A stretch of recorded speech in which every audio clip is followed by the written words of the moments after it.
Lies of किल ने उसके राज को हड़पना चाहा और उस पर हमला किया और इसीलिए उसे अपनी चोट को छुपाने के लिए मेटल का मास्क पहनना पड़ता है।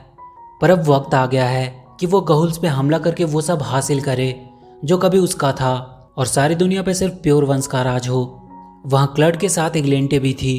वो उसे कह रही थी कि उसे घर जाना है क्योंकि उसे यहाँ ठीक नहीं लग रहा है, पर क्लड उसे सुलाकर बाकी आउल्स के साथ उनका गुलाम बना देता है। गार्डियंस का एक आउल सोरेन को उड़ने का सही अंदाज बताता है। वो उसे हवा को महसूस करने को कहता है और उसके बहाव के साथ उसे उड़ने की कोशिश करने को कहता है। सोरेन को उसकी बातें समझ आ रही थी। वो हवा के बहाव के साथ उड़ने लगता है और उसमें वो इतना खो जाता है कि वो पानी में गिरने वाला होता है, पर सही समय पे वो गार्डियन उसे बचा लेता है। उसके बाद वो गार्डियन उसे लेकर अपने घर आ जाता है। एलेमेर अपने सिपाहियों के साथ प्योर वंश के इलाके तक पहुंच चुका था। वो सब छुपते हुए कुछ सिपाही पे हमला करते हैं, पर यह सब उन्हें फंसाने के लिए एक ट्रैप था। वो सब पकड़े जाते हैं। इधर सोरेन उस गार्डियन के साथ उसके घर में था। वहां उसका साइन देखकर उसे पता चलता है कि वो गार्डियन लाइज ऑफ किल है, जो उसका सबसे फेवरेट गार्डियन था। सोरेन उससे पूछता है कि उन्होंने अपना नाम क्यों छुपा कर रखा हुआ है। तब वो कहता है कि लड़ाई हमेशा अपने साथ तबाही लाती है। उस लड़ाई में उसने अपना बहुत कुछ खोया, इसलिए तब से वो लड़ाई छोड़कर एक लेखक बन गया। और तभी एलेमोर वहां वापस आ जाता है। वो अपने साथ 2 घायल आउल को भी लेकर आया था। सोरेन जाकर देखता है वहां उसकी बहन इग्लेंटे थी, जो कि अब पूरी तरह से गुलाम बन चुकी थी। वहां के डॉक्टर उसे ठीक करने के लिए अपने साथ लेकर चले जाते हैं। एलेमेर सबको बताता है कि सोरेन की बात बिल्कुल सही थी। वहां बहुत से प्योर वंश हमला करने की तैयारी कर रहे हैं। गार्डियंस किंग सबको लड़ाई के लिए तैयार होने को कहता है क्योंकि वो लोग उन पे हमला करने जाएंगे।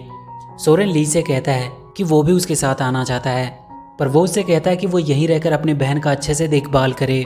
और सारे गार्डियंस की फोर्स प्योर वंश पे हमला करने के लिए निकल जाते हैं। सोरेन वहीं अपनी बहन के पास ही रुकता है।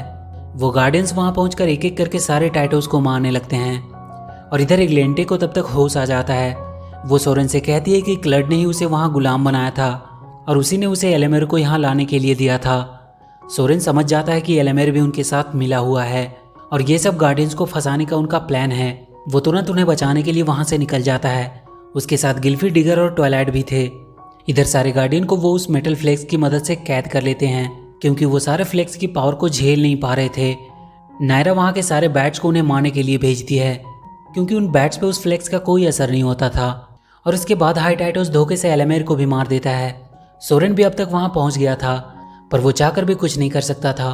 तभी उसे पास के जंगल में लगी हुई आग दिखाई देती है और उसे एक आइडिया आता है। वो वहां के लैंप को अपने पंजों में ले लेता है और वहां जल रही आग में कूद जाता है और उस लैंप को आग के बीच में से जलाकर बाहर आता है और उस जलते हुए लैंप को उस मेटल फ्लेक्स में डाल देता है, जिसकी वजह से वो बंद हो जाता है और सारे गार्डियंस आज़ाद हो जाते हैं। वो सब मिलकर प्योर वंश से लड़ने लगते हैं। वो सारे गार्डियंस उन पर भारी पड़ रहे थे।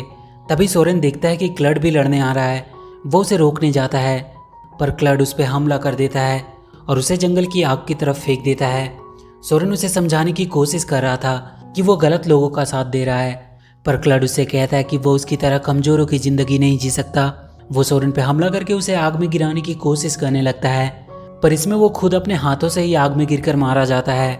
सोरेन अपनी तरफ से आखिरी वक्त तक उसे बचाने की कोशिश करता है, पर वो उसे बचा नहीं पाता है। इधर लीज ऑफ किल सीधा हाई टाइटोस के पास पहुंचता है और उससे लड़ने लगता है। लीज उसे एक बार फिर से हरा देता है, पर टाइटोस को बचाने नायरा भी आ जाती है और वो दोनों मिलकर लाइज पे भारी पड़ रहे थे। टाइटोस उसे मारने ही वाला होता है कि सोरेन अपने साथ एक जलती हुई लकड़ी लेकर आता है और उसे बचा लेता है। टाइटोस सोरेन को मारने के लिए उसकी ओर झपटता है, पर उस जलती हुई लकड़ी की मदद से सोरेन उसे मार देता है। ये देखकर नायरा अपने बचे हुए सिपाहियों को लेकर वहां से भाग जाती है और एक बार फिर से गार्डियंस की जीत होती है। उसके बाद सारे गार्डियंस लौटकर गहूल आ जाते हैं। सोरेन के मॉम डैड भी वहां पहुंच चुके थे। उन्हें सोरेन की बहादुरी पे बहुत नाज था। सोरेन को भी एक गार्डियन बना दिया जाता है, पर अंत में सोरेन कहता है कि लड़ाई खत्म होने के बाद नायरा भाग गई और उसके भाई क्लड का भी कुछ पता नहीं चला। और इसी के साथ ये मूवी यहीं खत्म हो जाती है। तो वीडियो अगर अच्छी लगी हो तो please do like and share the video and please subscribe to my channel and press that bell icon